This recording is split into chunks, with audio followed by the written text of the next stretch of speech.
Assalamu alaikum everyone. This is me Fatima Business Wali. I am a student of Rehan AI Teachers Training Institute Batch 22.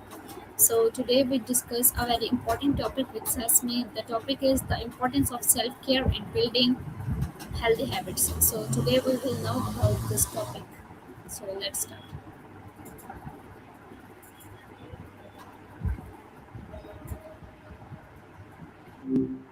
Hey, what's on your mind? Today I wanna learn about the importance of self-care and building healthy habits. Sounds like a good plan for a Sunday. Where do you want to start? The why behind self care, or just jumping straight into how to actually build the habits? So my first question is this: what does self-care mean to you? To me, self care isn't about the cliche stuff like bubble baths or spa days. It's more about the discipline of checking in with yourself and actually doing the things that keep you functioning well. It's that balance of knowing when to push yourself and knowing when you're hitting a wall and need to stop. How do you usually define it? Okay, why is self-care important in daily life? Basically, because you can't pour from an empty cup. You're constantly running on fumes, your patience thins, your focus slips, and you eventually just burn out. It's less about pampering and more about maintenance, like how you wouldn't expect a car to run forever without an oil change. It keeps you steady so you can actually show up for the things and people that matter. Does that make sense, or does it feel a bit too abstract? Okay, how do healthy habits improve mental health? It's all about stability. When you have healthy habits, like a decent sleep schedule or moving your body, you're essentially creating a predictable baseline for your brain. It lowers the amount of decision fatigue you deal with every day and keeps your chemistry in check. When your physical foundation is solid, it's a lot easier to handle stress without spiraling. Do you feel like your current routine helps your mood, or does it sometimes add to the stress? Okay, what are the simple self-care routine everyone should follow? I don't think there's a one size fits all everyone routine, but there are a few non negotiables. First, getting enough sleep. Your brain literally cleans itself while you sleep. Second, some kind of movement, even just a walk.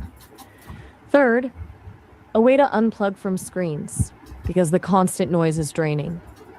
And honestly, just having a moment of actual silence every day.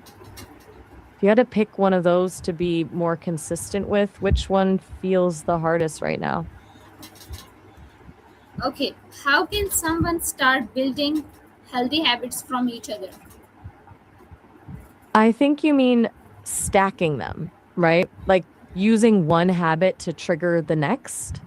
The best way is to tie a new habit to something you already do without thinking. Like if you already make coffee every morning, that's your anchor. You tell yourself, while the coffee is brewing, I'm going to do 2 minutes of stretching. Yeah, you're basically piggybacking on a neural pathway that's already there, so you don't have to rely on willpower alone. Do you have a part of your day that's already a set routine? Yeah, my next question is what is the connection between self-care and productivity? It's a bit of a paradox, but the best way to be productive is often to stop working. If you ignore self care to squeeze in more hours, you're just trading quality for quantity. You end up spending 3 hours on a task that should have taken one because your brain is fried. Self care is basically the fuel that allows you to actually focus and execute. It's the difference between working hard and working smart. Does that clash with how you've been taught to view productivity? Yeah, you're right. So, why do people often ignore self-care? I think a lot of it is just a misplaced sense of guilt. We've been conditioned to believe that if we aren't doing something productive, we're wasting time. So, taking a break feels like failing or being lazy rather than an investment in the next hour of work. Plus, the immediate reward of finishing a task is way more obvious than the slow, invisible benefit of not burning out. Do you ever feel that guilt when you actually try to do something for yourself? Okay, how does sleep affect overall well being?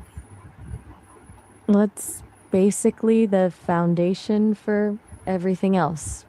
When you skip sleep, your emotional regulation goes out the window. So things that wouldn't normally bother you suddenly feel like a disaster.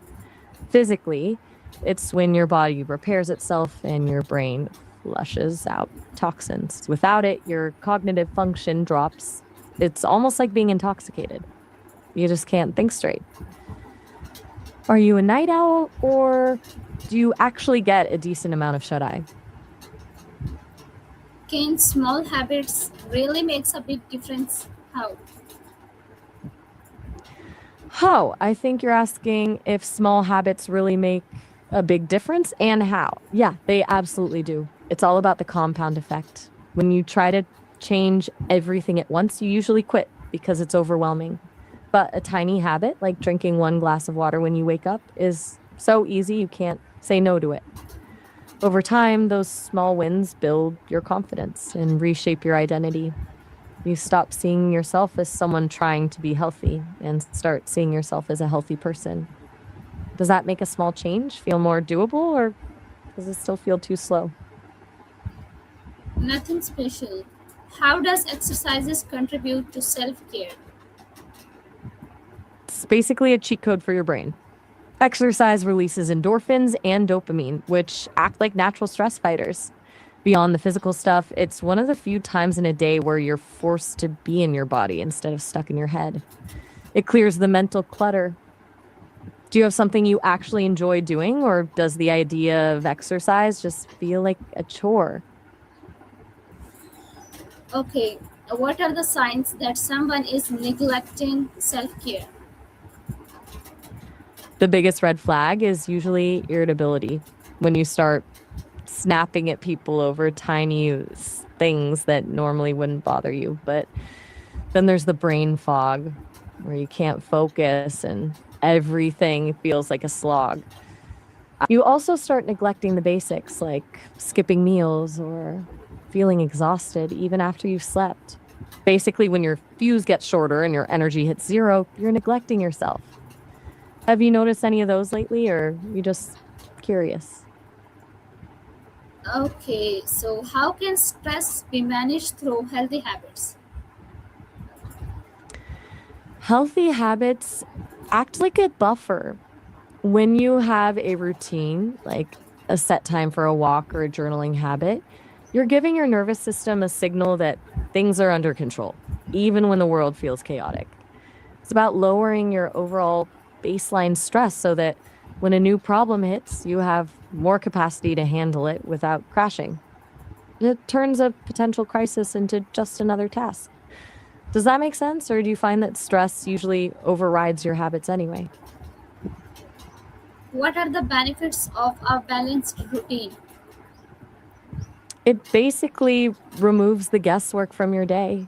When your routine is balanced, you aren't spending all your mental energy deciding when to eat, when to work, or when to rest. You just do it. This reduces decision fatigue and gives you a sense of stability. You get the satisfaction of being productive without the feeling that you're sacrificing your sanity to do it.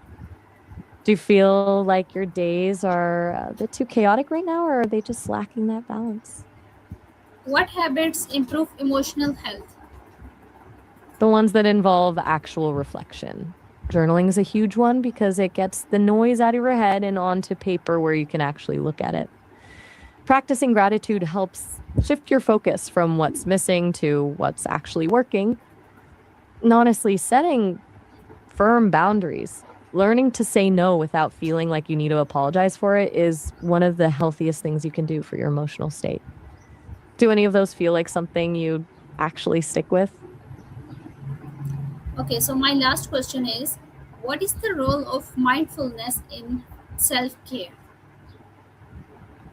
Mindfulness is basically the alarm system for self care. You can't actually take care of yourself if you don't realize you're struggling.